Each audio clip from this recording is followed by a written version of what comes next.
முருகன் என்பவன் வேடுவர் குல தலைவன். முருகன் என்பவர் அந்த வேட்டை ஆடிக்கொண்டிருந்த அந்த சமூகத்தின் தலைவன். இவர்கள் வேட்டையாடும் சமூகம் இல்லை. எப்பவுமே அந்த பார்ப்பனர்கள் அல்லது நாக்பூர்காரர்கள் நேரடியாக களத்துக்கு வரமாட்டார்கள். அவர்கள் போர்க்களத்தை சந்திப்பதே கிடையாது. முருகன் ஆதித்யநாத்துக்கு ஏதாவது பண்ணிட்டா என்ன பண்றது? ஏன்னா இது பக்தி மாநாடு தான், அவங்க சொன்னபடி வந்திருக்கணும்ல, வரல. அடுத்தது பவன் கல்யாண் வந்தாரு, நான் முருகனால் வளர்க்கப்பட்டவன் அப்படின்ட்டாருப்பா.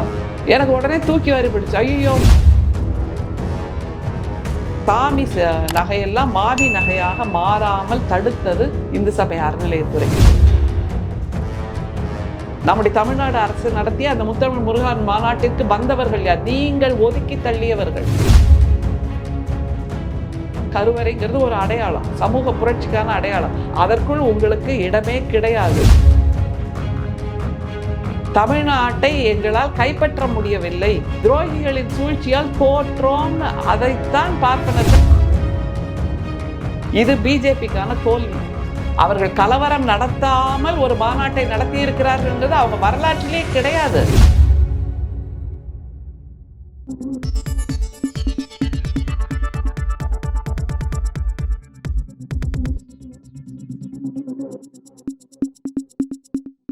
வணக்கம். இன்றைக்கு நம்முடன் அரசியல் பேசுவதற்காக திமுகவினுடைய செய்தி தொடர்பாளர் திரு ஆண்டாள் பிரியதர்ஷினி அவர்கள் இணைந்திருக்கிறார். வணக்கம். வணக்கம். உங்ககிட்ட முக்கியமாக உங்ககிட்டே பேச வேண்டிய ஒரு சப்ஜெக்ட் அப்படின்னா, அந்த நீங்கள் ஒரு ஆன்மீக சொற்பொழிவாளரும் நீங்கள் பயணிச்சிருக்கீங்க அரசியலில். ஒரு ஆன்மீக நிகழ்ச்சி ஒன்று நடந்து முடிஞ்சிருக்கு. இந்துக்களை ஒரு புள்ளியில் திரட்டக்கூடிய ஒரு முருகர் மாநாடு அப்படின்ற ஒரு விஷயத்தை வந்து இந்து முன்னணி, பாஜக உள்ளிட்டவர்கள்லாம் ஒன்று திரண்டு ஒரு விஷயத்தை செஞ்சு பிடிச்சிருக்காங்க. ஃபர்ஸ்ட் ஆஃப் ஆல் எப்படி பார்க்குறீங்க? இந்த மாநாட்டை பற்றி முதல் காணொலியே நம்ம தான் பேசினோம். அதனால் நிறைவுக்கும் நம்ம பேசிடலாம். ஏன்னா அதை பற்றி ஒரு பிரம்மாண்டமாக ஒரு எதிர்பார்ப்பு கிளப்பப்பட்டது. ஆனால் மதுரை மக்கள்லாம் ஒன்றா சேர்ந்து நின்று, அங்கே இருக்கக்கூடிய சிந்தனையாளர்கள், அங்கே இருக்கக்கூடிய கம்யூனிஸ்ட் தோழர்கள், அப்புறம் இளைஞர்கள் எல்லாருமே ஒன்றா சேர்ந்து நின்று இந்த மாநாட்டில் எந்த விதமான கலவரமும் மதுரையில் விளைந்து விடக்கூடாதுங்கிறதுல ரொம்ப தெளிவாக இருந்தாங்க.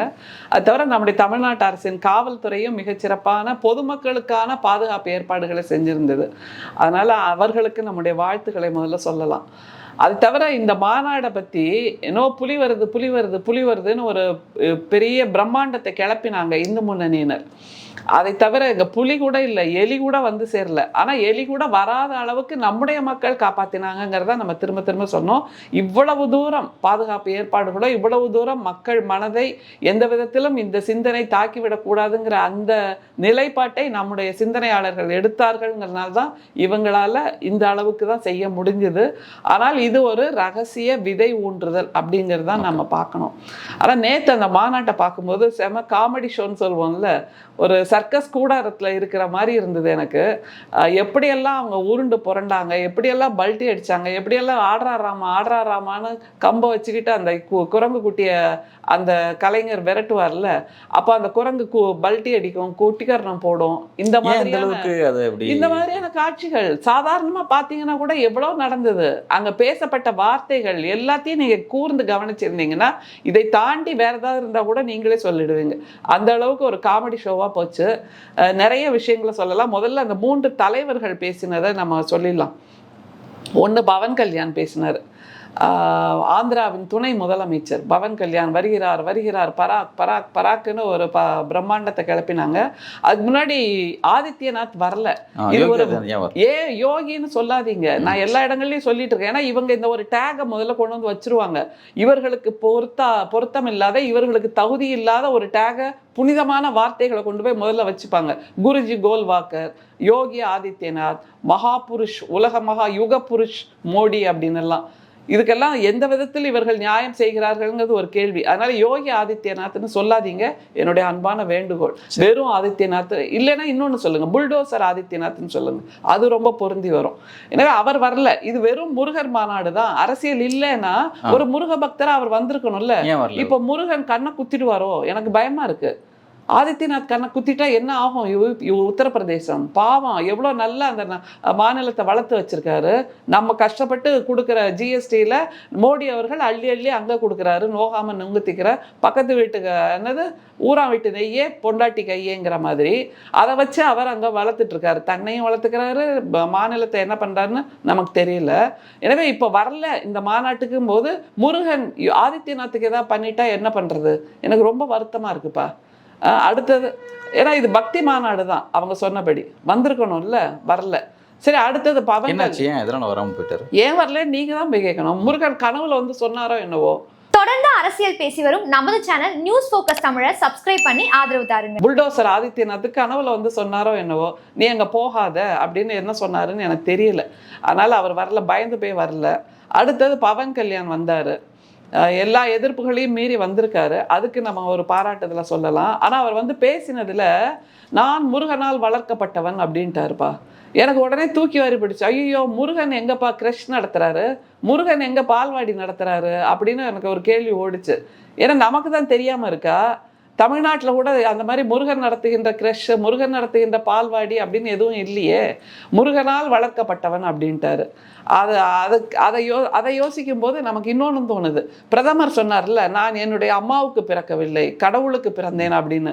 அப்போ இந்த பிஜேபியில் இருக்கிற எல்லாருமே இந்த ஏலியன்ஸ்னு சொல்லுவாங்கல்ல, அந்த மாதிரியான பிறப்பில் இருந்தவர்கள் தானா? அப்படியான வளர்ப்பில் இருந்தவர்கள் தானா? யாருமே இயற்கை முறையில் அம்மாவுக்கும் அப்பாவுக்கும் பிறக்கலை, யாருமே அவங்க அம்மா அப்பாவால் வளர்க்கப்படலை. எல்லாரும் கடவுளால் உருவாக்கப்பட்டவர்கள், கடவுளால் தான் வளர்க்கப்பட்டவர்கள். அப்போ நீங்கள் யாரு, நாம யாரு? இது ஒரு கேள்வி வருது.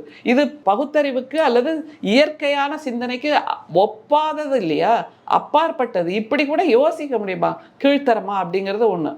அடுத்தது நம்முடைய அது இயல்பாக வருது, நம்முடைய இல்லை, பிஜேபியோட மாநில தலைவர் 4 கோடி நயினார் நாகேந்திரன் அவர் ஒரு பாட்டை வேற பாடிட்டாரு, மருதமலை மாமணியே முருகையா அப்படின்னு, தேவர் குலம் காக்கும் தேவையா அப்படின்னு சொல்லிட்டு பாடின உடனே எனக்கு தூக்கி வாரி போட்டுச்சு. ஏன்னா என்ன நினைப்பு வந்ததுன்னா, மதுரை சோமு அங்கே ஹீ டர்ன்ட் இன் இஸ் கிரேவ்னு சொல்லுவாங்கல்ல ஆங்கிலத்தில், அந்த மாதிரி திடீர்னு தூக்கி வாரி போட்டு எழுந்து உட்காந்துட்டு வரோம். யாருப்பா இப்படி கொலை பண்ணுற மாதிரி என்னோட பாட்டை பாடுறாங்க அப்படின்ற ஒரு நினைப்பு தான் வந்தது. இதையெல்லாம் பார்க்கும்போது உங்களுக்கு தெரியலையா, பல்ட்டி அடிக்கிறாங்க, குட்டிக்கரணம் போடுறாங்க, ஆடுறாராமாங்கிற மாதிரி நம்முடைய திராவிட வாக்குகளை, தமிழர்களின் வாக்குகளை ஒன்று திரட்டுவதற்காக இவர்கள் செய்கின்ற இந்த சர்க்கஸ் கோமாளித்தனம், இதை தவிர வேற வார்த்தையே சொல்ல முடியல. சரி, இவர் தான் இப்படி மருதமலை மாமணியேன்னு பாடுறாரு அப்படின்னா, முன்னாள் பிஜேபியின் தலைவர் ஆட்டுக்குட்டின்னு நம்ம எல்லாம் அன்பா சொல்கின்ற அவர் ஓடி வந்தார்.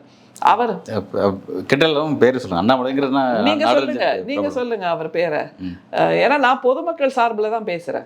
பொதுமக்கள் ஒருத்தர் நிக்நேம் நீங்க எப்படி வைக்க முடியும்? நீங்க பொதுமக்கள் தான் சொல்றாங்க அவரை. அவர் அஃபிஷியல் நேம் அண்ணாமலை குறிப்பிட்டு சொல்லுங்க. ஓகே. அப்படின்னா அவர் அண்ணாமலை வந்து பேசுறாருல, அவர் என்ன சொன்னாரு, மதமாற்றம் செய்யக்கூடாது, இனிமேலிருந்து மதமாற்றம் செய்வதை தடுக்க வேண்டும்.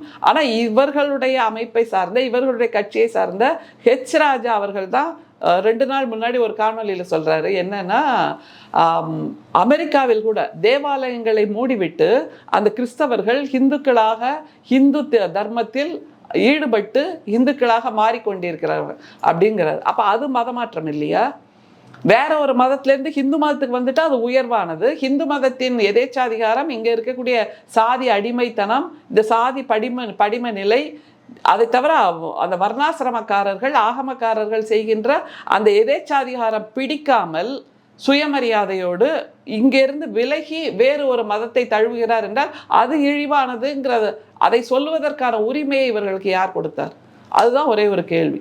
அதனால் தானே அண்ணல் அம்பேத்கர் கூட நான் இந்துவாக சாக விரும்பவில்லைன்னு சொல்லி பௌத்தத்தை தழுவினார். யோசிச்சு பாருங்க. அப்படியான நிலை மதமாற்றம் என்பதை இவர்கள் தடுக்க வேண்டும் அப்படிங்கிறாரு. அது தவிர ஒரு மிகப்பெரிய அந்த உறுதிமொழியெல்லாம் எடுத்தாங்கல்ல, அதில் என்ன சொல்லியிருக்காங்க, நான் இந்து என்பதில் பெருமிதம் கொள்கிறேன், இந்துக்கள் அனைவரும் என் உடன் பிறந்தவர்கள். இதை பார்க்கும்போது ஸ்கூல்ல எல்லாம் நம்ம பிளெட்ஜ் எடுத்துப்போம்ல, கையை நீட்டிட்டு I am an Indian, all Indians are my brothers and sisters அப்படின்னு. அதுதான், எதையுமே சொந்தமாக யோசிக்க தெரியல. ஏற்கனவே எழுதப்பட்டு இந்திய அரசியலமைப்பு சட்டத்தில் இருந்து நாமெல்லாம் ஸ்கூல்ல படிக்கும்போது தினம் இதை சொல்லுவோம், ஐ am an Indian, all Indians are my brothers and sisters அப்படின்னு அதை அப்படியே கட் காப்பி பேஸ்ட் பண்ணி டிரான்ஸ்லேட் பண்ணி தங்களுடைய உறுதிமொழியாக எடுத்துக்கிறாங்க.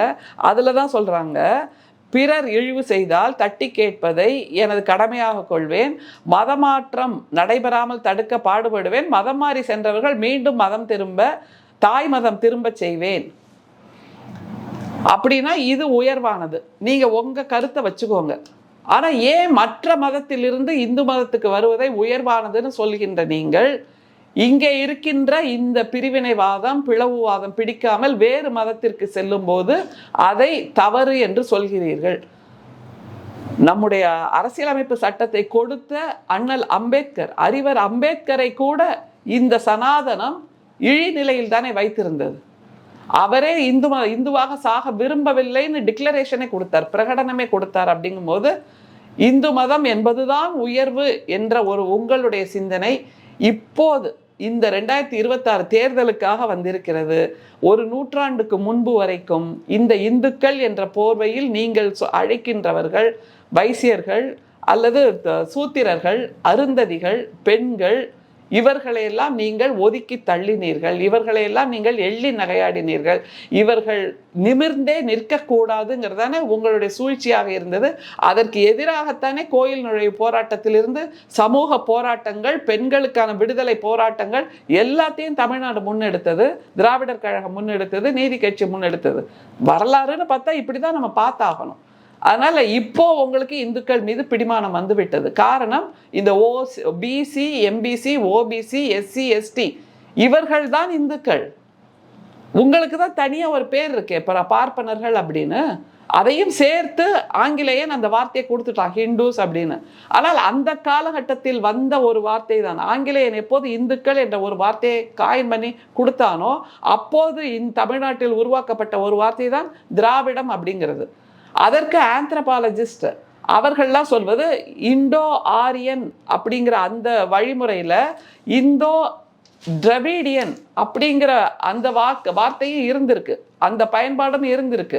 அதற்கான பல சான்றுகளை நான் வச்சிருக்கேன். அதை கொஞ்சம் இல்லைம்மா, அந்த வரலாற்று பூர்வமான விஷயங்கள் என்னென்ன இருக்குது அப்படிங்கிறது அது ஒரு தனி மெட்டீரியல், சரிங்களா? அது போன்ற தர்க்க ரீதியான ஒரு விவாதத்துக்கு வெளிப்படையாக பாஜக வரமாட்டேங்கிறாங்க அப்படிங்கிறது அவங்க மீதான ஒரு விமர்சனம் அப்படிங்கிறது வச்சுப்போமே.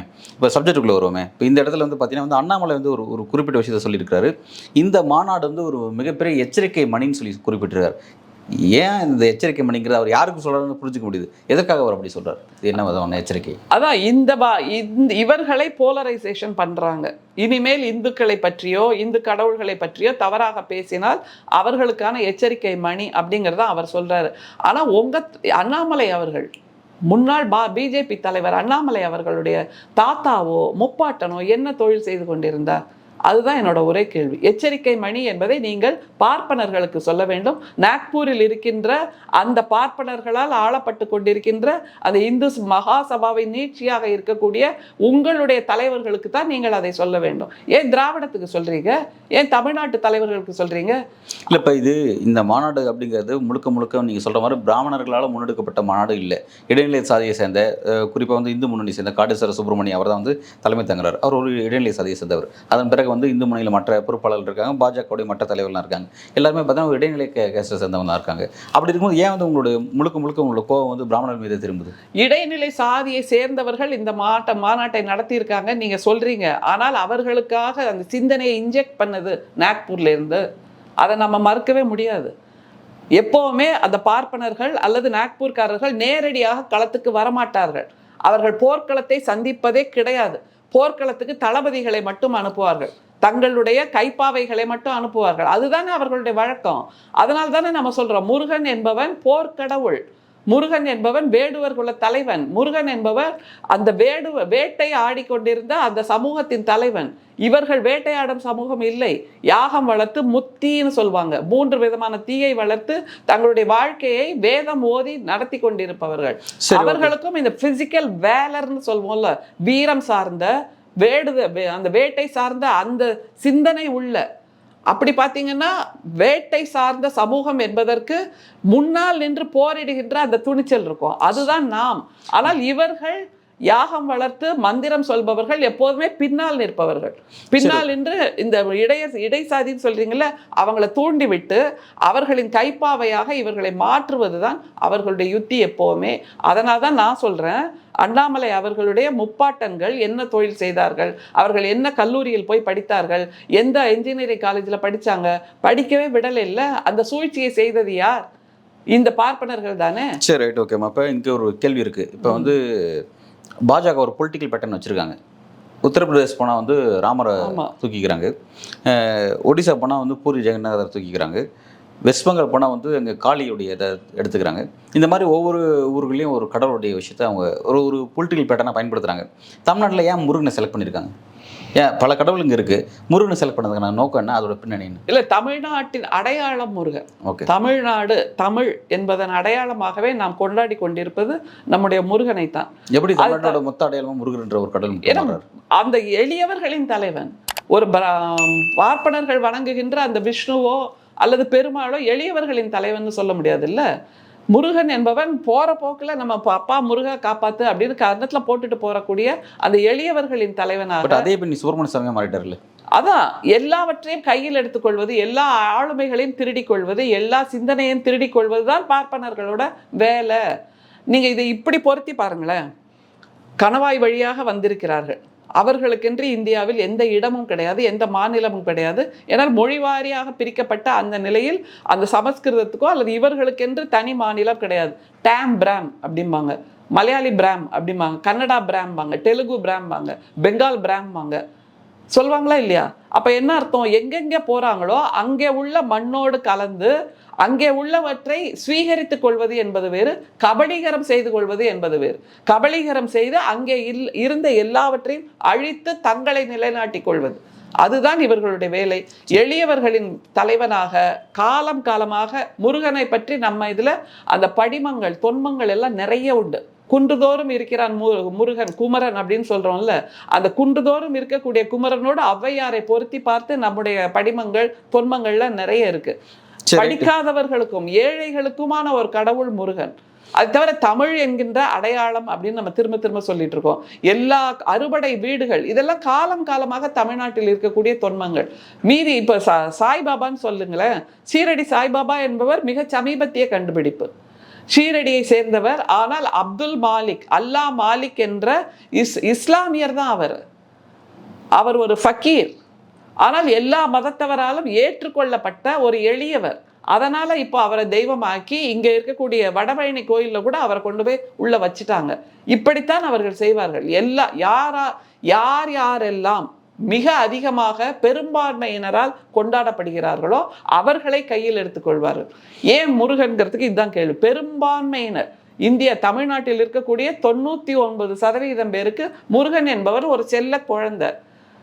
வீட்டில் எல்லார் வீட்லேயும் போய் பார்த்தீங்கன்னா குழந்தை முருகனா ஒரு படம் இருக்கும், அல்லது ஒரு இளைஞன் முருகனா ஒரு படம் இருக்கும், அல்லது ஒரு முதியவராக அல்லது ஞானத்தை கொடுக்கக்கூடிய வேலின் அடையாளமாக ஒரு முருகன் இருப்பார். இப்படியாகத்தான் தமிழ்நாட்டில் முருகனை பார்க்கிறார்கள். ஆனால் இந்த பெரும்பான்மை சிந்தனைகளை களவாடுவது என்பது பிஜேபியின் பேட்டர்ன் எப்பவுமே. அதனால இப்போ முருகனை தமிழ்நாட்டில் கையில் எடுத்திருக்காங்க. சரி, ஓகேம்மா. இப்போ இந்த மாநாடு வந்து ஒரு ஃபெயிலியர் ஆயிடுச்சு அப்படின்ற மாதிரி நீங்கள் சில விஷயத்தெல்லாம் குறிப்பிடுறீங்க. ஆனால் கிட்டத்தட்ட வந்து பார்த்தீங்கன்னா லட்சக்கணக்கான மக்கள் திரண்டு இருக்காங்க. கிட்டத்தட்ட 2 லட்சம்னு சொல்லி குறிப்பிடுறாங்க. பக்தர்கள், தொண்டர்கள், எப்படி வேணால் பேர் சொல்லலாம், பெரிய அளவில் வந்திருக்காங்க. பட் ஒரு வகையில் அவங்க ஏதோ காமெடி ஏதோ நீங்கள் விமர்சித்தாலும் அவங்க எதிர்பார்த்தது வெற்றி அடைஞ்சிருக்காங்க அப்படின்னு அதை பார்க்க வேண்டியதாக இருக்குது. பெரிய அளவில் மக்கள் திரண்டு இருக்காங்க. இந்த மந்தை கலாச்சாரம் இதைத்தான் நம்ம சொல்கிறோம். திரும்பவும் மிக சமீபத்தில் நடந்த கும்பமேளால நீங்கள் இந்த மக்கள் தான் நாளைக்கு ஓட்டு கேட்டு நீங்கள் அங்கே தான் போகணும், அவங்கள மந்தைன்னு சொல்லி அப்படி வந்து சிறுமைப்படுத்தல. மந்தை கலாச்சாரத்தை நம்மை அறியாமலேயே நமக்குள் விதைக்கிறார்கள். புரிஞ்சுக்கோங்க. புரிய வைப்பதற்காகத்தான் அந்த வார்த்தையை நான் சொல்றேன். நான் அவர்களை தவறாக சொல்லவில்லை. ஆனால் இப்படியாக கூட்டமாக உங்களை வரவழைத்து உங்களை முற்ற முழுக்க மந்திரம் போட்ட மாதிரி வேப்பில அடிக்கிற மாதிரி அடிச்சு அவங்க எப்பெல்லாம் அரகுரா சொல்றாங்களோ நீங்க சொல்றீங்க, அவங்க என்னவெல்லாம் சொல்கிறார்களோ அதற்கு நீங்கள் உங்களை விரும்பி பலிகடா ஆக்கி விட்டீர்கள். அந்த இடத்துல சொல்ல ஒரு சந்தேகம், வழிபாடுங்கிறது எப்படி வேணா இருக்கலாம் இல்லையா? அவங்க சொல்லும்போது இவங்க சொல்லலாம், இல்லை இவங்க சொல்லும்போது அவங்க சொல்லலாம், எப்படி வேணா இருக்கலாம். இப்போ என்ன, கடந்த காலத்தில் திமுக வந்து திமுக அரசே வந்து முத்தமிழ் முருகர் மாநாடு நீங்கள் பண்ணீங்க. அப்போ அங்கேயும் நீங்கள் இந்த மாதிரிலாம் மக்கள் திரண்டிருப்பாங்க செஞ்சுருப்பாங்க.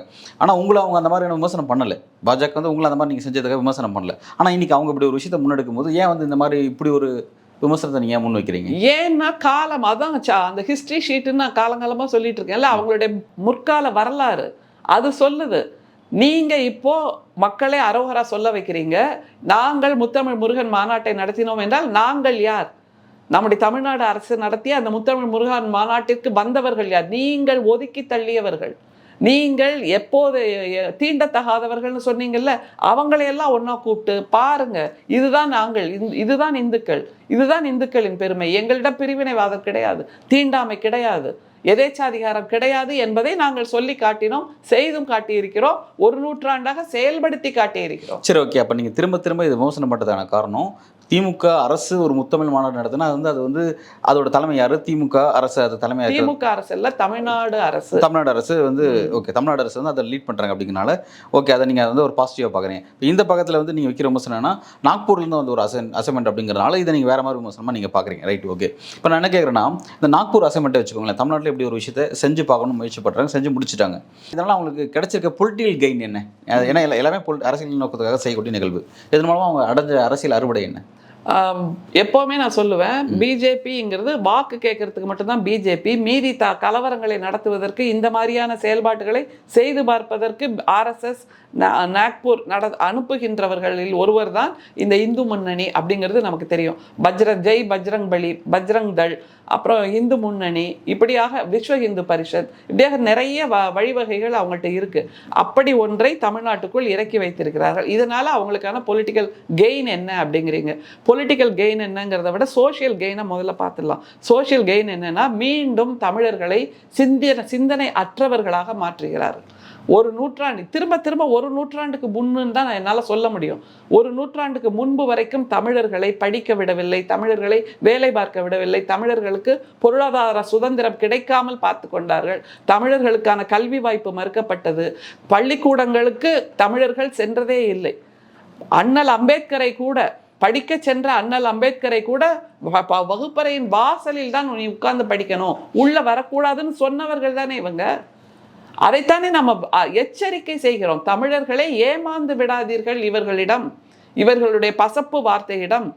ஒரு காடேஸ்வர சுப்பிரமணியம் வந்து நிற்கிறார் இடைசாதியின் அடையாளமாக.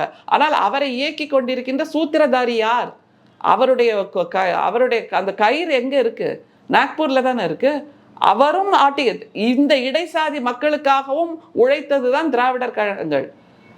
ஆனா திராவிட கழகங்கள் உழைச்சிருக்குன்னு சொல்றீங்க. ஆனா அந்த யாருக்காக அந்த இயக்கம் உழைச்சிச்சோ அந்த மக்கள் அந்த உழைச்சி இயக்கத்தை நோக்கி போறாங்க, அதுக்கு நேர்மாறான இயக்கத்தை நோக்கி போறாங்கன்னா அப்ப எங்க தவறு நடக்குது? அந்த இதைத்தான் நம்ம யோசிக்கணும். இப்போ இத்தனை தூரம் இவர்களுக்கான பள்ளிக்கூடங்களை திறந்து, இவர்களுக்கான கல்லூரிகளை திறந்து, தொகுதிக்கு தொகுதி அல்லது மாவட்டத்துக்கு மாவட்டம் மருத்துவமனைகள், மாவட்டத்துக்கு மாவட்டம் பொறியியல் நிலையங்கள், மாவட்டத்துக்கு மாவட்டம் அலுவலகங்கள், சிட்கோ டிட்கோ, இப்படியான பொருளாதார உயர்வு தரக்கூடிய அந்த நிலைகளை உருவாக்கி, இன்ஃப்ராஸ்ட்ரக்சர்னு சொல்லுவோம்ல, அது எல்லாவற்றையும் உருவாக்கி, வேலை வாய்ப்பை உருவாக்கி, எல்லாவற்றையும் செய்து இந்த இடைநிலை சாதியை மீட்டெடுத்தது நம்முடைய திராவிட முன்னேற்ற கழகம், அதனுடைய கொள்கைகள் அப்படின்னு வச்சுக்கலாம். உடனே தமிழ்நாட்டில் 2 கட்சியும் தானே ஆடிச்சு அப்படின்னு இல்ல. நான் திராவிடருக்கு அண்ணா திராவிட முன்னேற்ற கழகம்னு வச்சுக்கோங்க, திராவிட முன்னேற்ற கழகம்னு வச்சுக்கோங்க, திராவிட கழகம் சொல்லிருங்க. அதான் திராவிட கழகங்கள், திராவிட ஆட்சி தான் இது எல்லாவற்றையும் மீண்டும் மீண்டும் செய்தது. ஆனால் இவ்வளவையும் அனுபவித்து விட்டு, இவ்வளவையும் செய்ததால் இவர்கள் தங்களுடைய வாழ்க்கையை உயர்த்தி கொண்டு இப்போது அந்த பக்கம் செல்கிறார்கள். அது ஏன்னு கேட்குறீங்க? இது பொதுவான மனித சிந்தனை. நாம் இப்போ ஒரு நிலையிலேருந்து உயர்ந்து வந்துட்டோம்னா, அவங்க இப்போ எங்களுடைய அலுவலகத்திலே நான் நிறைய பார்த்துருக்கேன், இடஒதுக்கீட்டின் மூலமாக வந்திருப்பார்கள். ஆனால் அவங்களோட பிஹேவியர்லாம் பார்த்தீங்கன்னா, நான்லாம் ரொம்ப சுத்தபத்தம் தெரியுமா, நான் ரொம்ப இதுவாக இருப்பேன், சாஸ்திரபூர்வமாக இருப்பேன். அவங்க சொல்கிற வார்த்தைகள்லாம் அந்த பிராமினிக்கல் டேர்ம்ஸ்ன்னு சொல்லுவோம்ல, அதன்படி நான் இருக்கிறேன் அப்படின்னு சொல்கின்ற அந்த உயர்வு நவிர்ச்சி மனநிலை இருக்குல்ல, அது வந்து சேர்ந்துருது. அப்படித்தான் இந்த இடைநிலை மக்களுக்கும் வந்து சேர்ந்திருக்கிறது. நான் உங்களைப் போலவே இருக்கிறேன், உங்களுடைய சிந்தனையை நான் அப்படியே எனக்குள் இறக்கிக் கொள்கிறேன், நீங்கள் சொல்லுவதுதான் உன்னதம், நீங்கள் சொல்லுவதுதான் வேதம் அப்படின்னெல்லாம் வச்சு சொல்கிறாங்க. ஓகே, ஒரே ஒரு கேள்வி இருக்குது. தமிழ் தமிழ் தமிழ் என்று சொல்லிக் கொண்டிருக்கிறார்கள், தமிழர்கள் என்று சொல்லிக் கொண்டிருந்தார்கள். அந்த நிலையை மாற்றி இந்துக்கள் என்ற நிலைக்கு உங்களை சிந்திக்க வைத்து விட்டார்கள்ல. ஒரே ஒரு கேள்வி இருக்கு இந்த இடைசாதியினிடம். இந்துக்கள் என்று சொல்கிறார்கள், நீங்கள் எங்கேயுமே அவர்களைப் போல் சமமாக அமர்த்தப்பட மாட்டீர்கள், அவர்களைப் போல் சமமாக நடத்தப்பட மாட்டீர்கள். கோயில் என்கின்ற அது ஒரு அடையாளம், கோயில்ங்கிற கருவறைங்கிறது ஒரு அடையாளம், சமூக புரட்சிக்கான அடையாளம். அதற்குள் உங்களுக்கு இடமே கிடையாது. கடவுளுக்கு மிக நெருக்கமாக தங்களைத்தான் அவர்கள் கொண்டு போய் வைத்துக் கொள்வார்களே தவிர, நீங்கள் வழக்கம் போல வெளியில நின்று சாமி காப்பாத்துன்னு கணத்துல போட்டுட்டு தான் வந்தாகணும். நீங்கள் சொல்லிக்கொள்ளலாம் நீங்கள் உயர்வானவர்கள்னு, பிறப்பினால் உங்களை அவர்கள் உயர்வாக நினைக்க போவதே இல்லை. உங்களிடமிருந்து வரப்போகின்ற அந்த வாக்கு மட்டும்தான். அதை தான் நீங்க இந்த சோசியல் இன்ஜினியரிங் தான் அவங்க பொலிட்டிக்கல் இன்ஜினியரிங்கா மாற்ற போறாங்க. அதற்கு இவர்கள் விரும்பியே அந்த பலிகடா கொடுக்க போற ஆடு போகும் தெரியுமா, கழுத்துல மாலையை போட்டு மஞ்சள்லாம் பூசி, ஆடு தானே விரும்பி போகாது. ஆனால் இந்த இடைசாதியினர் விரும்பி போய் கொண்டிருக்கிறார்கள், பலிகடாவாக நீ என்னை வெட்டு அப்படிங்கிறதுக்கு. சரிம்மா, ஒரு சீரியஸான ஒரு இடத்தை நோக்கி இந்த சப்ஜெக்ட்ஸ்லாம் நகரத்தை நம்ம பார்க்குறோம். அதாவது தமிழ்நாட்டில் இதுவரை இருந்த தமிழர்கள் இந்துக்கள் அப்படின்ற பேரில் ஒரு அடையாளத்தோடு அவங்க வந்து அந்த வேலையை தான் அவங்க செய்கிறாங்கன்னு சொல்கிறீங்க. இப்போ இதை தடுக்கிறதுக்கு திமுகவோட ஒர்க் என்ன நான் கேட்குறேன் சார். திமுக வந்து இது குறித்து பல திமுகவுடைய ஸ்போக் பர்சன்கிட்ட பேசும்பொழுது, திமுக வந்து ஒரு அரசியல் கட்சிங்க, எங்களுக்கு வந்து நிர்வாகம் சார்ந்த நிறைய பணிகள் இருக்குன்னு சொல்கிறாங்க. ஓகே, அப்போ திமுகவுடைய கலாச்சார பிரிவு எங்கே இருக்குன்னு நான் கேட்க வேண்டியதாக இருக்குது. இப்போ உதாரணத்துக்கு வந்து பார்த்தீங்கன்னா பாஜகவுக்கு ஆர்எஸ்எஸ்ன்னு ஒரு பிரிவு வச்சுட்டா கூட அது தலைமையாக இருந்தாலும் அது பல சின்ன சின்ன அமைப்புகள், இந்து முன்னணி அதுன்னு சொல்லி நிறைய வச்சிருக்காங்கன்னு வச்சுக்கோங்களேன். உங்களுக்கு திராவிட கழகம் போன்ற அமைப்புலாம் இருக்குது. இவங்களுடைய கிரவுண்டில் அவங்களோட ஒர்க் எங்கேயுமே இல்லையே. இப்போ இந்த மாதிரியான விஷயங்கள்லாம் இங்கே வருது அப்படின்னா இதுக்கு எதிரான மக்களை தெளிவுபடுத்த வேண்டிய ஒரு ஒர்க்குங்கிறது ரொம்ப முக்கியமானது இல்லை. அது ஏன் வந்து ட்ரையாக இருக்குது இந்த பக்கம்? நீங்கள் கேட்ட ஒரு பெரிய பிரம்மாண்டமான ஒரு கேள்வி, ஒரு பெரிய கேன்வாஸ். இதை நம்ம எளிமையாக எப்படி புரிய வைக்கிறோம் மக்களுக்கு அப்படின்னா, இதற்கென்று தனியாக ஒரு பிரிவு அல்லது அமைப்பு கட்டமைப்பு என்பது திராவிட முன்னேற்ற கழகத்தில் தேவையாங்கிறதான் ஒரு மிகப்பெரிய கேள்வி. ஏன்னா நாங்கள் திரும்ப திரும்ப திரும்ப காலமாக மக்களுக்கு புரிய வச்சிட்டு இருக்கிறதே என்னன்னா, மதம் சார்ந்து அல்லது சமயம் சார்ந்து சாதி சார்ந்து இயங்குகின்ற இந்த அமைப்பு இருக்குன்னு வச்சுக்கோங்க. ஒரு விருந்து பரிமாறப்படுகிறதுனா அங்கே ஓரத்தில் வைக்க போகிற ஒரு உப்பு அல்லது ஊறுகாய் தான் இந்த சாதி சமயம் மதம் என்பது. ஒரு வாழ்க்கையில் இது வந்து ஓரத்தில் இருக்க போகுது, அவ்வளோதான். 24 மணி நேரத்தில் நீங்கள் கடைசி 2 நிமிஷம் இன்னைக்கு நல்லபடியாக முடிஞ்சதுப்பா நன்றி கடவுளே அப்படின்னு களத்தில் போட்டுக்கிறீங்க. அதற்குத்தான் அது பயன்படுமே தவிர, இந்த மீதி இருக்கிற சோறு இருக்குல்ல, அந்த சோற்றை கொடுப்பது என்பது நம்முடைய கல்வி மட்டும்தான். இந்த மீதி சாம்பாரை கொடுப்பது என்பது நம்முடைய பொருளாதார அந்த வருமானம் மட்டும்தான், பொருளாதார உயர்வு மட்டும்தான். மற்ற காய்கறிகளைப் போல நம்முடைய முதுகெலும்பை நிமிர்த்தி வைப்பது என்பது நம்முடைய தன்மானம், சுயமரியாதை, சமத்துவம், சமநீதி.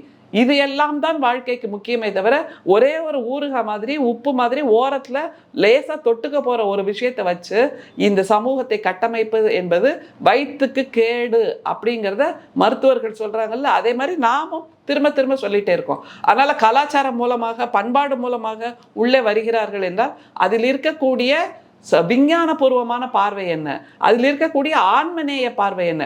இவர்கள் மதத்தோடு வருகிறார்கள், அவர்கள் சொல்வது மதம், நாங்கள் சொல்வது மனிதம். இதுதான் வாழ்க்கைக்கு மிக முக்கியம். மதம் இல்லாமல் வாழ்ந்து விடலாம், மனிதம் இல்லாமல் வாழ்ந்து விட முடியும். அதை தவிர இன்னொன்று ஒரே ஒரு கேள்வியை நான் உங்களுக்கான பதிலாக சொல்றேன். இவ்வளவு தூரம் மதத்தை கொண்டாடுகிறார்கள், கடவுளை தூக்கி பிடிக்கிறார்கள், கடவுளையே இவர்கள் தான் காப்பாற்றுவதாக சொல்கிறார்கள் இல்லையா? கொரோனா காலம் வந்தது, ஊரடங்குன்னு சொன்னாங்க, கோயிலெல்லாம் இழுத்து மூடி இருந்தாங்கல்ல. அப்போ இந்த வைதிகர்கள், பார்ப்பனர்கள் யாராவது கோயிலுக்கு போய் இல்லை ஆகமெல்லாம் கெட்டு போயிடும், சாமி காத்துட்டு இருப்பார் நான் வரணும்னு, சாமி காத்துட்டு இருப்பார் நான் வரணும்னு, நான் போய் மந்திரம் சொல்லணும்னு, என்னோட ஆகமத்தை எல்லாம் அங்கே வழிநடைப்படுத்தணும்னு சாமி காத்துட்டு இருப்பார்னு போனாங்களா? இந்த ஆகமக்காரர்கள், இந்த வைதிகர்கள் வீட்டுக்குள்ளே அடங்கி ஒடுங்கி தானே உட்கார்ந்துருந்தாங்க, உயிருக்கு பயந்துக்கிட்டு. இல்லை நான் போகிறேன், கடவுள் என்னை காப்பாற்றுவார்னு தைரியமாக வெளியில் வந்தாங்களா? இல்லை. அப்போ இந்த இரட்டை வேஷத்தை வெளிப்படுத்துவது, இந்த இரட்டை வேஷத்தை அவர்கள் சொல்லுகின்ற புழுகு மூட்டைகளை அவிழ்த்து காட்டுவது அறிவின் மூலமாக, பகுத்தறிவின் மூலமாக, இதைத்தான் நாங்கள் செய்து கொண்டிருக்கிறோம். ஆனால் இவர்கள் நீங்க சொல்ற மாதிரி ஒரு பண்பாட்டு படையெடுப்பை எடுத்துக்கொண்டு இருக்கிறார்கள்னு சொல்றீங்க. அந்த பண்பாட்டு படையெடுப்பு யாருக்கானதுன்னு சொல்லவா? இந்து மதத்துல பக்தி யோகம், ஞான யோகம், கர்மயோகம்னு 3 விதமான நிலைப்பாடு இருக்குப்பா. அதுல பக்தி யோகத்தில் இருப்பவர்களைத்தான் இவர்கள் கைப்பற்ற நினைக்கிறார்கள். அது எப்படின்னா அரசியல் தளத்துல இந்த புதுசா வர்றவங்க எல்லாம் இருக்காங்கல்ல, தலைவர்கள்னு சொல்லிக்கிட்டு சொல்லுங்கண்ணான்னு உள்ள வராங்கல்ல, அவங்க கைப்பற்ற நினைக்கிற இளைஞர்கள் இருக்காங்கல்ல, சிந்தனை தெளிவற்றவர்கள், அவர்களை போன்றவர்கள் தான் பக்தி யோகத்துல இருக்கவங்க, ஆன்மீகத்துல. ஏன்னா அவங்களுக்கு ஒரு கடவுளுங்கிற உருவம் முக்கியம், மந்திரங்கள் சொல்லுவதற்கு முக்கியம், அரோகரான்னு கூப்பாடு போடுறதுக்கு ஒரு மாநாடு முக்கியம். ஆனால் அந்த படிநிலையெல்லாம் கடந்தவர்கள் இருக்காங்களா, அவங்களுக்கு இது எதுவுமே தேவையில்லை. பற்றற்ற நிலையில ஆன்ம நேயத்தில் அவர்கள் உள்ளே இறங்குவார்கள். அவர்களுக்கு கடவுளை உருவமாகவும் பார்க்க வேண்டியதில்லை, மந்திரமாகவும் பார்க்க வேண்டியதில்லை, எந்த விதமான அடையாளங்களோடும் பார்க்க வேண்டியது, எல்லாவற்றையும் கடந்த நிலைக்கு போயிடுவாங்க. அதே மாதிரிதான் அரசியல்ல இந்த 8% வாக்குகள் எப்போதுமே அந்த புதிதாக வருபவர்களுக்கு போய் சேருதில்லை. ஏனென்றால் தெளிவற்ற சிந்தனையோடு இருப்பவர்கள், அவர்களுக்கு ஒரு முறை வாக்களிச்சுட்டு 5 வருஷம் கழிச்சப்புறம் இவன் ஒண்ணுமே பண்ணலப்பா, இவனை நம்பி நான் என்னோட பொருளாதாரத்தை இழந்தேன், அந்த கட்சிக்காக என்னோட செல்வத்தை எல்லாம் இழந்தேன் அப்படின்னு இவர்கள் இந்த மெயின் ஸ்ட்ரீம் பாலிடிக்ஸ்க்கு வந்து சேருவாங்க. என்னோட கேள்விக்குள்ள நீங்க வந்தீங்கன்னா நல்லா இருக்கும் நான் எதிர்பார்க்குறேன். அதாவது என்னன்னா கிளியரா வந்து இப்போ நீங்க வந்து ஸ்பிரிச்சுவலா தான் வந்து எல்லாத்துக்கும் விளக்கம் நீங்க கொடுத்துட்டு இருக்கீங்க. நான் வந்து பொலிட்டிக்கலா நான் பேசணும்னு நினைக்கிறேன். பொலிட்டிக்கல் தான் இல்ல பொலிட்டிக்கலா அப்படின்னும் போது என் கேள்வி நான் நல்லா முன்னாடி முன் வைக்க விரும்புறேன். அதாவது என்னன்னா இப்போ இந்த மாநாடு ஒரு ஆன்மீகன்ற பேரில் வந்து ஒரு அரசியலை தான் அவங்க செஞ்சு முடிச்சிருக்காங்க அப்படிங்கிறது கிளியராக தெரியுது. ஏன்னா வெளிப்படையாக சொல்கிறாங்க இந்துக்கள் ஒரு புள்ளியில் திரள வேண்டியது இருக்குன்னு சொல்கிறாங்க. எச்சரிக்கை மணின்னு சொல்கிறது திமுகவுக்கு தான் கொடுக்குற விஷயமா இருக்குது. ரெண்டாவது வந்து இங்கே கிறிஸ்தவர்கள்னு சொல்கிறாங்க, இஸ்லாமியர்கள்னு சொல்கிறாங்க. ஆனால் வந்து இந்துக்களை மட்டும் இவங்க வந்து மதவாதிகள்ன்ற மாதிரியான ஒரு விஷயத்தை சொல்கிறாங்க அப்படிங்கிறது திரும்ப உங்களை தான் ஃபோக்கஸ் பண்ணுறாங்க, உங்களுடைய வாக்கு வங்கியை தான் ஃபோக்கஸ் பண்ணுறாங்க அப்படிங்கிறத கிளியராக புரிஞ்சுக்க முடியுது. ஸோ அப்படி இருக்கும் பொழுது இதை பொலிட்டிக்கலாக அவங்க வந்து மதத்தை வைக்கிறாங்க, நாங்கள் மனிதத்தை வைக்கிறேன்னு சொல்லிட்டு நீங்கள் வந்து ரொம்ப ஒரு ஒரு உயர்வான வார்த்தையை சொல்லி நீங்கள் வந்து கடந்து போக முடியாது. ஏன்னா அவங்க வைக்கக்கூடிய அந்த டேர்ம்ஸ் வந்து பொலிட்டிக்கலாக உங்களுக்கு ஒரு நெருக்கடி ஏற்படுத்துதுன்னு பார்த்தா உண்மையில் ஏற்படுத்த தான் செஞ்சுருக்கு. ஏன்னா இதனால் வரையும் திமுக செய்யாத முத்தமிழ் முருகன் மாநாடு நீங்கள் செய்கிறீங்க. அதே மாதிரி தீபாவளிக்கு வாழ்த்துக்கள் சொல்கிறதுங்கிறது தமிழ்நாட்டுடைய துணை முதல்வர் உதயநிதி என்ன சொல்கிறாருன்னா, இந்த மாதிரி நம்பிக்கை இருக்கிறவங்களுக்கு தீபாவளி வாழ்த்துக்கள் அப்படின்னு சொல்கிறார். இந்த மாதிரி ஒரு நெருக்கடிக்கு உங்களை தள்ளுறாங்க. நான் இப்போ வந்து வெளிப்படையே வந்து உங்களை நீங்கள் இந்துக்களுக்கு எதிராக இருக்கீங்க அப்படிங்கிறத இந்த மேடை மூலமாக அவங்க வெளிப்படுத்திட்டாங்க. அப்போ நாங்கள் இந்துக்களுக்கு எதிரானவங்கிற நிரூபிக்கூடிய இடத்துக்கு நீங்கள் தள்ளப்படுறீங்க அப்படின்னு பார்க்கும்போது இது எப்படி இந்த விஷயத்தை நீங்கள் பொலிட்டிக்கலாக எப்படி ஃபேஸ் பண்ண போகிறீங்க? திமுக இந்துக்களுக்கு எதிரானவர்கள் இவர்கள் தான்ங்கிறத நாங்கள் திரும்ப பேசிட்டு இருக்கோம். இப்போ நேற்று அந்த மாநாட்டில் கூட ஒரு நடன காட்சி நடந்தது. அதுல முருகன் தெய்வானையை மணந்து கொண்டான், இந்திரனின் மகளான தெய்வானையை மணந்து கொண்டான்னு காட்சிப்படுத்துறாங்க. இப்படித்தான் மூளை செலவை செய்து கொண்டிருக்கிறார்கள். இதைத்தான் நான் சொல்றேன். வள்ளி என்கின்ற குறமகளை சாதி மறுப்பு திருமணம் செய்து கொண்டவன் முருகன். அந்த சிந்தனையை அப்படியே அற்றுப்போக வைத்து அவர்கள் தங்களுடைய அந்த மேலாதிக்க சிந்தனையை புகுத்துகிறார்கள்ங்கிறத புரிஞ்சுக்கோங்க. திரும்ப நம்ம வெளிப்படுத்திட்டு தான் இருக்கோம். இல்லை இப்போ நீங்கள் இந்த அளவுக்கு நுணுக்கமாக நீங்கள் பேசுனீங்கன்னா மக்கள்கிட்ட புரியாது. மக்கள்கிட்ட என்னென்னா முருகருக்காக மாநாடு பாஜக செஞ்சிருச்சுப்பா, பெரிய நம்ம இந்துக்களை ஒன்று திரட்ட சொல்கிறாங்கப்பா அப்படின்னு அந்த மக்களுக்கு புரிகிற மொழியில் பேசுகிற விஷயங்கள்லாம் மக்கள் வந்து சென்றடைங்க. தவிர நீங்கள் வந்து வள்ளி வந்து ஒரு குறத்தி சமூகத்தை சேர்ந்தவ, அவளை வந்து இவங்க ஒதுக்கி வச்சுருந்தாங்க, அது காரணம் இந்த சிந்தனையாக இருந்துச்சு, இந்த சிந்தனை நாக்பூரில் இருக்குது அப்படின்னா இதெல்லாம் மக்களுக்கு வந்து அவ்வளோ சீக்கிரம் ரீச் அவுட் ஆகாது. இந்த பிராமணிகள் பிரச்சனை தான் இங்கே ஒரு பெரிய சிக்கலாக இருக்குங்கிறது புரிஞ்சுக்க மாட்டாங்க. ஆனால் அந்த பிராமின் செய்யக்கூடிய அந்த பூஜை புனஸ்காரத்தில் அந்த மக்கள் பெருந்தளவு போய் கலந்துக்கிறாங்க. அப்படி இருக்கும் பொழுது அதை நீங்கள் எக்ஸ்போஸ் பண்ண முடியாது. நான் என்ன கேட்குறேன்னா மக்களுக்கு புரிகிற மாதிரி இன்றைக்கி இந்த பாஜக முன்னெடுத்த இந்த ஒரு மதவாத பிரச்சனையை எப்படி நீங்க ஃபேஸ் பண்ணுவீங்க? எப்படி இந்த அவங்க இதே மாதிரியான நெருக்கடி அவங்களுக்கு அவங்க செஞ்சது கம்ப்ளீட்டா எப்படி கிரவுண்ட்ல ஃபெயிலியர் ஆக்குவீங்க? நீங்க எப்படி ஆக்குவீங்க நான் கேட்குறேன். இல்லை, இதில் ஃபெயிலியர் ஆக்குறதுங்கிறது நாங்கள் செய்கிறோங்கிறத விட நேற்று பார்த்தீங்கல்ல மதுரை மக்களே செஞ்சிட்டாங்களே. என்ன செஞ்சிட்டாங்க? மதுரை மக்களே செஞ்சிட்டாங்களே. இங்கே அந்த வந்த மாநாடு என்பது இவர்களால் அழைத்து வரப்பட்டவர்கள் அப்படின்னு வச்சுக்கோங்க.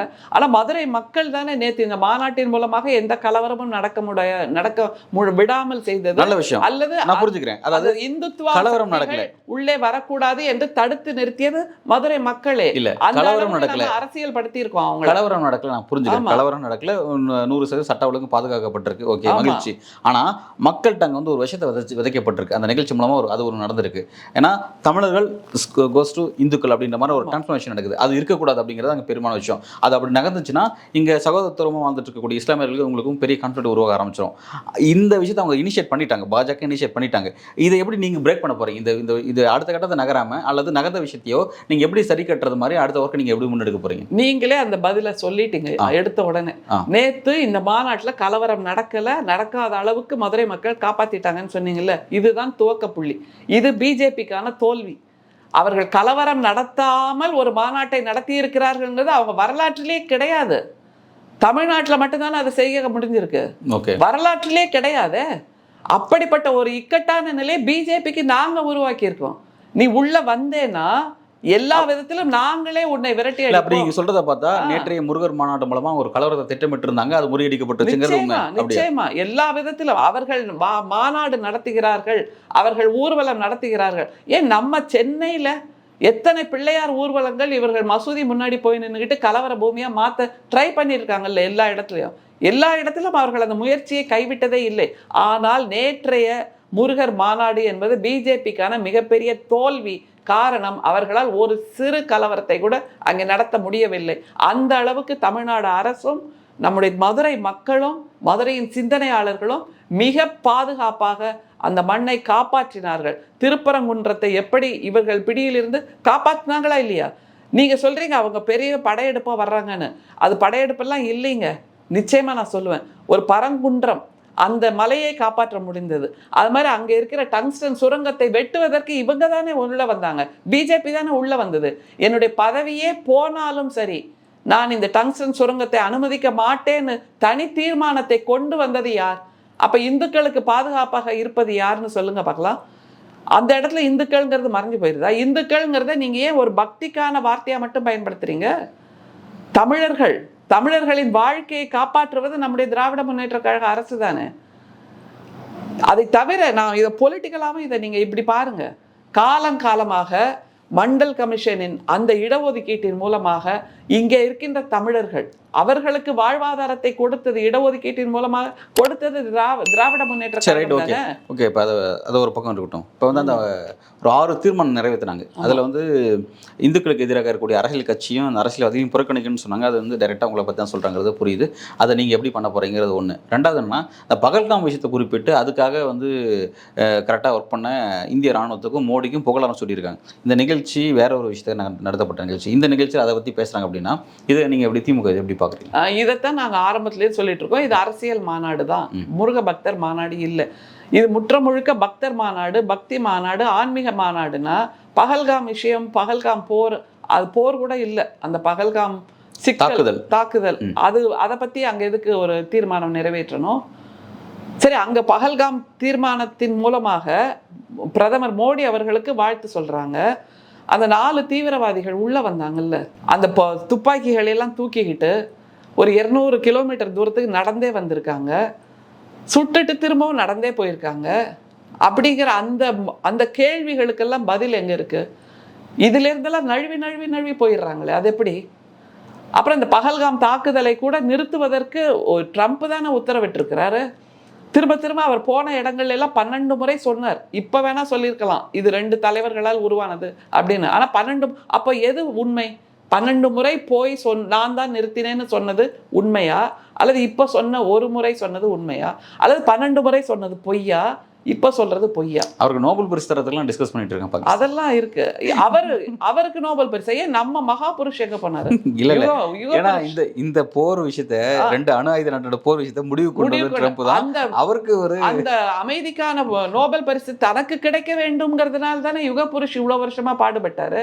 அதை ஒற்றை நொடியில் அவர் வந்து தடுத்துட்டு போனார்னா அதெல்லாம் நடக்காது. நம்முடைய பிரதமருக்குத்தான் இந்த மாதிரியான மிக உயர்ந்த விருதுகள் கிடைக்கணும். ஏன் மிக சமீபத்தில் கூட குரேஷியா போயிட்டு அங்கே உள்ள மிகச்சிறந்த விருதை பெற்றுட்டு வந்தார்ல, அவர் அந்த தலைவருடைய மனைவிக்கு மிக உயர்ந்த பரிசுகள்லாம் கொடுத்துருக்காரு. வலதுகை கொடுத்துட்டு இடதுகையில் ஒன்று வாங்கிட்டு வர்றதானே நமக்கான பிரதமருக்கான ஒரு வழக்கம். அதனால இவருக்குத்தான் உலகத்தின் சமாதான நோபல் பரிசு கிடைக்கும்னு நினச்சிட்டு இருக்கப்ப நம்முடைய பிரதமருக்கு போட்டியா அமெரிக்க அதிபதி வந்து நிற்கிறாரு. அமெரிக்க அதிபருங்கிறது நம்மளால் டைஜஸ்டே பண்ண முடியல. சரி, நேற்று அந்த தீர்மானங்கள் அதை பற்றி நீங்கள் பேசிடலாம். மிக முக்கியமாக அந்த பகல்காமை இப்போ விட்டுட்டு அடுத்த தீர்மானங்கள்லாம் நிறைய இருக்குது. திருப்பரங்குன்றம் தீபம் ஏற்றணும் அப்படிங்கிறது, நம்முடைய இந்த தீபம் ஏற்றுறதுங்கிறது இவங்களோட அஜெண்டாலேயே உண்டானது. ஏன்னா கொரோனாவுக்கு கூட நம்முடைய பிரதமர் தீபம் தானே ஏற்ற சொன்னார். தட்டிட்டு தீபம் ஏற்றுங்க, கொரோனா ஓடி போயிடும் அப்படின்னாரு. அதனால் சயின்டிஃபிக்காலாம் எதுவுமே வேண்டாம். இதைத்தான் நான் திரும்ப சொல்கிறேன்.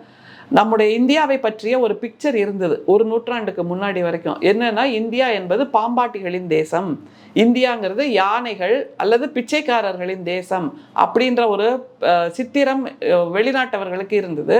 அதை காங்கிரஸ் ஆட்சி காலத்தில் சுதந்திரத்துக்கு அப்புறம் இந்தியா என்பது பாம்பாட்டிகளின் தேசம் இல்லை, பொதுத்துறை நிறுவனங்களின் தேசம் அப்படிங்கிற ஒரு சித்திரத்தை உருவாக்கினாங்க. அது மாதிரி யானைகளின் தேசம் இல்லை, மிகச் சிறப்பாக இருக்கக்கூடிய அந்த தகவல் தொழில்நுட்ப நிறுவனங்களின் தேசம் என்பதாக இந்தியா உருவாக்கப்பட்டது. அது மாதிரி பிச்சைக்காரர்களின் தேசம் இல்லை, இந்தியா மிகச்சிறந்த சிந்தனையாளர்களின் தேசம் என்பதாக உருவாக்கப்பட்டது. சிறந்த பொறியாளர்கள், சிறந்த விஞ்ஞானிகள், மருத்துவர்கள், அப்புறம் விண்வெளி ஆராய்ச்சியாளர்கள் இவர்களையெல்லாம் உருவாக்கிய தேசம்தான் அது. ஆனால் இன்னைக்கு நம்முடைய இந்தியா, நேற்று நான் விவாதத்தில் கூட சொன்னேன், முருகனோட ராஜ அலங்காரத்தில் காங்கிரஸ் ஆட்சி காலத்தில் இருந்த இந்தியாவை இப்போ 2014 இருந்து முருகனோட ஆண்டி கோலத்திற்கு மாற்றிய பெருமை நம்முடைய பிரதமருக்கு தான் உண்டு அப்படிங்கிறத நம்ம நினைவில் வச்சுக்கணும். அதனால தான் திருப்பரங்குன்றத்தில் விளக்கேற்றணும். சரி, அதை நம்ம எல்லாரும் இந்துக்கள்லாம் இயல்பாக பண்ணுவாங்க. இன்னும் இவங்க இன்ஸ்ட்ரக்ஷன் கொடுத்து உன்னுடைய கட்டளைக்கு நான் அடிபணிய வேண்டும் என்பது கிடையாது. நீ முதல்ல அரசியலில் உனக்கான கடமை என்ன, எல்லார் வாழ்விலும் விளக்கேற்ற வேண்டும், அதை பண்ணுங்க முதல்ல. குன்றத்தில் விளக்கேற்றுறத நாங்கள் பார்த்துக்கிறோம். தன்னுடைய கடமை, அரசியல் கடமையிலிருந்தே தவறி இருக்கிறார்களே பிஜேபிக்காரர்கள், அதை யார் கேள்வி கேட்பா? அடுத்த தீர்மானத்தை சொல்லுங்க பார்க்கலாம். இந்து மதத்தையும் இந்துக்களையும் புறக்கணிக்கக்கூடிய அரசியல்வாதிகளும் அந்த அரசியல் கட்சியும் இந்துக்கள் புறக்கணிக்கணும் அப்படின்னு சொல்லியிருக்காரு. இதைத்தான் நாங்க திரும்ப திரும்ப சொல்றோம். திராவிடர்கள், நம்முடைய தமிழர்கள் திரும்ப திரும்ப சொல்றதே இதுதான். இந்துக்களை புறக்கணித்தவர்கள், இந்துக்களை எள்ளி நகையாடியவர்கள், இந்துக்களை இளக்காரமாக நடத்தியவர்கள், இந்துக்கள் எதிரில் வந்தால் நீ தீண்டத்தகாதவன், நீ என் பக்கத்துல வராத, கண் பார்க்கக்கூடிய தூரம், மூச்சு காற்று படக்கூடிய தூரம், அல்லது நீ எவ்வளவு பக்கத்தில் நீ வரலாம், இப்படியான சட்ட திட்டங்கள் எல்லாம் போட்டிருந்தது இந்த பார்ப்பனர்கள் தானே ஒரு நூற்றாண்டு முன்பு வரைக்கும். அப்படியானவற்றிலிருந்து மீட்டெடுத்தது நாங்க. அதனால நீங்க போட்டிருக்கிற தீர்மானத்தை நாங்க தான் உங்களுக்கு சொல்லணும். நீங்க எங்களை இப்படி இளக்காரமாக பார்க்காதீர்கள், நீங்கள் எங்களை அவமானப்படுத்தாதீர்கள், நீங்கள் எங்களை ஏளனம் செய்யாதீர்கள் அப்படிங்கிறதா நாங்க பார்ப்பனர்களுக்கு அல்லது பிஜேபிக்காரர்களுக்கு சொல்ல வேண்டியது. சரி, இந்து கோயில்கள் மூலமா வரக்கூடிய வருமானத்தை வணிக வளாகம் போன்ற பல்வேறு விஷயத்துக்கு நீ பயன்படுத்துது இந்த திமுக ஆட்சி அப்படின்னு சொல்லி குறிப்பிட்டிருக்காங்க. அது தடுத்து நிறுத்தப்படும் சொல்லி தீர்மானம் நிறைவேற்றிருக்காங்க. அந்த வணிக வளாகங்கள் கோயில் சார்ந்து நடக்கக்கூடிய கலாச்சார பொருட்களை தான் விற்கிறாங்களே தவிர அந்த வணிக வளாகங்களில் இவங்களோட மாலில் நடத்துகிற மாதிரியான விஷயங்கள்லாம் அங்கே இல்லை.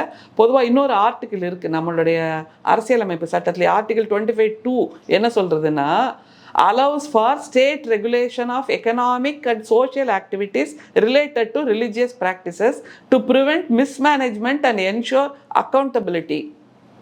அப்படின்னா இந்த மாதிரியான அரசின் மூலமாக, அரசு நிர்வாகம் செய்வதன் மூலமாக சோஷியல் ஆக்டிவிட்டீஸ் அண்ட் எக்கனாமிக் ஆக்டிவிட்டீஸ்க்கும் அவர்கள் உதவி செய்ய வேண்டும். கோயில் சார்ந்த எக்கனாமிக் ஆக்டிவிட்டீஸ், கோயில் சார்ந்த சோஷியல் ஆக்டிவிட்டீஸ், இதற்கும் உதவி செய்ய வேண்டும், இதற்கும் பங்களிப்பு செய்ய வேண்டும் அப்படிங்கிறது அரசியலமைப்பு சட்டத்தில் கொடுக்கப்பட்டிருக்கின்ற ஒரு கடமை. அது எதற்காகனா மிஸ்மேனேஜ்மெண்ட் ஆஃப் ஃபண்ட்ஸ் நடக்கக்கூடாது, அக்கௌண்டபிலிட்டி வேணும் அப்படிங்கிறது. இப்போ நீங்கள் ராமர் கோயிலில் போய் அங்கே என்னென்ன கணக்கு வழக்கு, என்னென்ன வரவு செலவு, எவ்வளோ செலவாகுது, எவ்வளோ வரவு வருது, அங்கே இருக்கிற உண்டியல் காசெல்லாம் என்ன பண்ணுறீங்க நீங்கள் கேட்டு வாங்கிட முடியுமா? வாங்கிட முடியுமா? அவ்வளோதான். ஆனால் அரசாங்கத்திட்ட நீங்கள் கேட்கலாம்ல. அரசாங்கம் வருகின்ற வருமானத்தை திரும்பவும் கோயிலுக்கு தான் செய்யுது. அது எப்படி தப்பாக முடியும்? அதை தவிர இவர்கள் சொல்றாங்கல்ல, இந்த மாதிரியான வருமானத்தை நிர்வகிப்பதை தவிர கோயிலிலிருந்து அரசு வெளியே வர வேண்டும் அப்படின்னு. மிகச்சிறப்பான ஒரு வாதம் தான். அறநிலையத்துறை கோயிலிலிருந்து வெளியே வர வேண்டும். எனக்கு ஒரே ஒரு கேள்வி இருக்கு. தமிழ்நாடு, ஆந்திர பிரதேஷ், ஜம்மு காஷ்மீர், அதுக்கப்புறம் திருப்பதி தேவஸ்தானம், அதுக்கப்புறம் வைஷ்ணவ தேவி அந்த ஷ்ரைன், அப்புறம் கர்நாடகாவில் இருக்க கோயில்கள், தெலுங்கானா கோயில்கள், கேரளா, மகாராஷ்டிரா, ஒடிசா, ஹிமாச்சல் பிரதேஷ், பீகார், மத்திய பிரதேஷ், ராஜஸ்தான், பெரும்பான்மையான மாநிலங்கள் பிஜேபி ஆளுற மாநிலம். இங்கே எல்லாமே கோயில்கள் அரசின் கட்டுப்பாட்டில் தான் இருக்குது. அப்போ நீங்கள் தமிழ்நாட்டுக்கு வேதம் ஓதுறதுக்கு முன்னாடி உங்கள் ஊரில் போய் செய்யுங்கப்பா, அதெல்லாம் செய்து காமிங்க. செய்ய முடியுமா? கோயில்கள் அங்கே அரசின் கட்டுப்பாட்டில் தான் இருக்குது, பிஜேபி அரசின் கட்டுப்பாட்டில் தான் இருக்குது. அப்புறம் எப்படி இந்த கோரிக்கையை நீங்கள் தமிழ்நாட்டில் மட்டும் சொல்கிறீங்க? ஒரு ஜக்கி வாசுதேவ், அவரோட ஈஷா மையம், அதில் உள்ள கணக்கு வழக்கு யாருக்காவது தெரியுமா? உள்ள நுழையும் போதே என்ட்ரன்ஸ் ஃபீயை டொனேஷன் வாங்குறாங்க. டொனேஷன், எதை எடுத்தாலும் டொனேஷன். அதுக்கு அவர்களுக்கு எக்ஸம்ஷன் வேறு, வருமான வரி எல்லாத்துல இருந்தோம் அவர்களுக்கு கொடுக்கப்படி, அது அறக்கட்டளைங்கிறதுனால உடனே அதற்கும் எக்ஸம்ஷன். அதுதான் இப்போ உள்ள பிஜேபி ஆட்சியில பூஜாகிரி அப்படின்னு பூஜை பொருட்களுக்கு கூட ஜிஎஸ்டியிலிருந்து விலக்கு கொடுத்துருக்காங்களே. அது என்னது, அந்த தர்பை புல், அதற்கு விலக்கு. இந்தியாவில் கங்கா ஜலம் இருக்குல்ல, வெளிநாட்டுக்கு ஏற்றுமதி செய்யப்படக்கூடிய கங்கா ஜலத்துக்கு கூட ஜிஎஸ்டி கிடையாது. இப்படியாக இவங்க ஏற்கனவே இதெல்லாம் தான் பண்ணி வச்சுட்டு இருக்காங்களே. ஆனா இந்து சமய அறநிலையத்துறை என்பது கோயில் மூலமாக வருகின்ற வருமானத்தை மீண்டும் கோயிலுக்கு, அதை தவிர எஜுகேஷனல் ஆக்டிவிட்டீஸ் அதையும் செய்யணும், அதுவும் கோயிலின் கடமை தான். பண்டை காலத்துல கோயில்ங்கிறது வெறுமே வழிபாட்டு தலம் மட்டும் இல்லப்பா, அங்கே கலைகள் வளர்க்கப்பட்டிருக்கின்றன, கல்வி வளர்க்கப்பட்டிருக்கிறது. பள்ளிக்கூடமாகவும் கோயில் தான் இருந்திருக்கு, கலைகளின் கூடமாகவும் கோயில் தான் இருந்திருக்கு.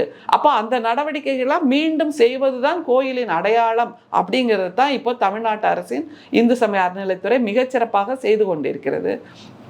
அது தவிர எக்கனாமிக் ஆக்டிவிட்டீஸ்க்கு அந்த மிஸ்மேனேஜ்மெண்ட் ஆஃப் ஃபண்ட்ஸ்ன்னு சொல்கிறோம்ல, இதை நான் பல இடங்களில் சொல்லியிருக்கேன், பல நூல்களை வாசித்தபின்னு சொல்கிறேன்.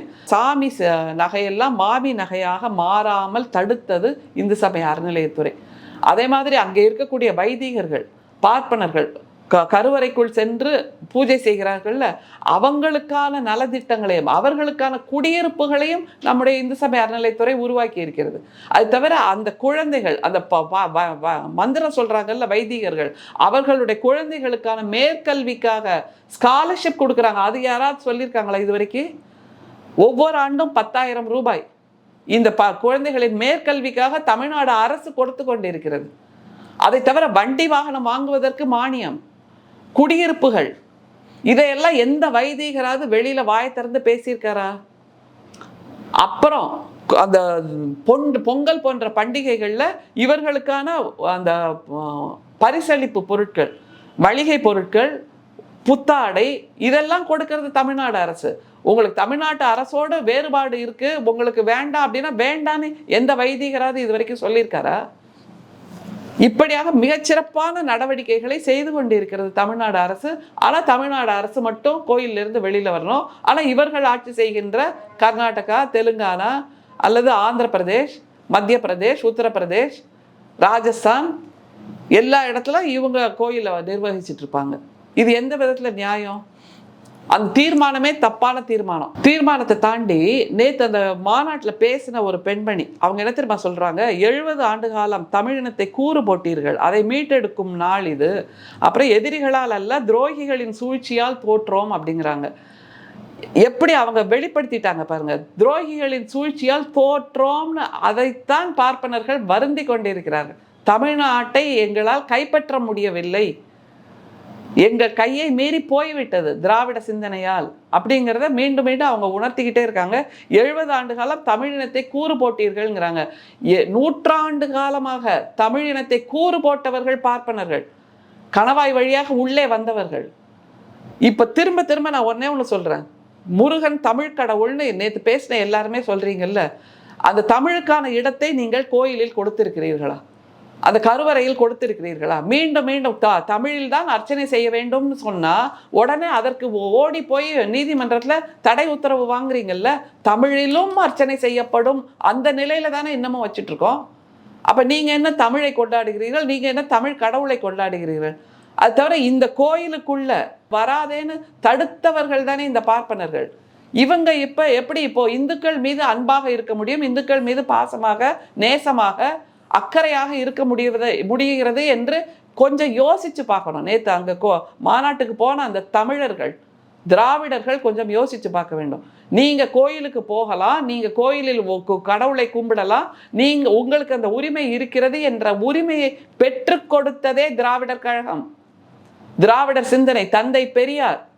அதை மறுத்து விடவே முடியாது. இல்லைன்னா நீங்க மீண்டும் போய் அவங்க கிட்ட சிக்கினீங்கன்னா இன்னொரு 5 வருஷத்துக்குள்ள நீங்கள் இல்லாமல் ஆக்கி விடுவார்கள். உங்களுடைய தாய்மொழி தமிழாக இருக்காது. ஜின்னு சொல்லு, மாதாஜின்னு சொல்லு, பிதாஜின்னு சொல்லு, அப்படியாக ஹிந்தியைத்தான் உள்ளே திணிக்க போகிறார்கள்.